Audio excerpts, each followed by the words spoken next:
La moitié du Donbass serait désormais aux mains des Russes. Oleksiy Arestovitch, conseiller du président ukrainien, a déclaré samedi soir que les troupes russes n'avaient pas encore atteint le centre de la ville, mais le déroulement de la guerre laissait penser que le sort de Lysychansk serait déterminé d'ici lundi. Moscou accuse l'Ukraine d'avoir lancé des missiles sur Belgorod. En Russie, la défense aérienne russe a abattu 3 missiles à Grabtoshka lancés par des nationalistes ukrainiens à Belgorod. Un bombardement par l'armée russe a visé la ville ukrainienne de Lysychansk le 3e juillet.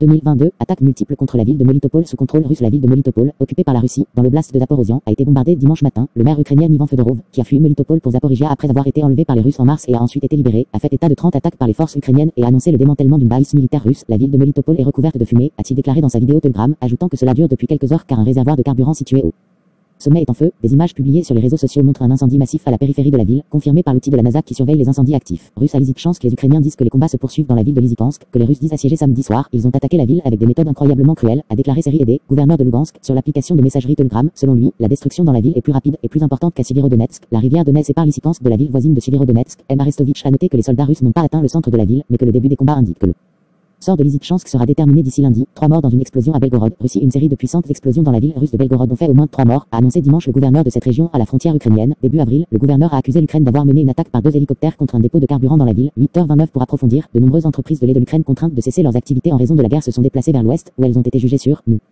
avons reçu 908 demandes d'information et 168 entreprises ont déménagé dans la région, explique Nicolas Prokitchuk, responsable des projets d'investissement pour la région de Lviv. 48000 explosifs ont été désamorcés dans la région de Kiev. L'Ukraine continue de nettoyer ses terres. Des responsables militaires de la région de Kiev ont annoncé samedi que plus de 17700 hectares de terre avaient été inspectés et 48000 engins explosifs avaient été désamorcés jusqu'à présent. Il y a quelques jours, un porte-parole du service d'urgence de l'État a estimé qu'après la guerre, il faudrait 10 ans pour éliminer toutes les mines et tous les explosifs. Environ 300 km², environ la moitié du territoire ukrainien était encore considéré comme dangereux, selon le gouverneur de l'oblast de Belgorod, cité par le média ukrainien Kyiv Independent. Des explosions se sont effectivement produites cette nuit. 5h57 l'essentiel. 5h27 images en vedette Donbass, Ukraine, 24 juin 2022.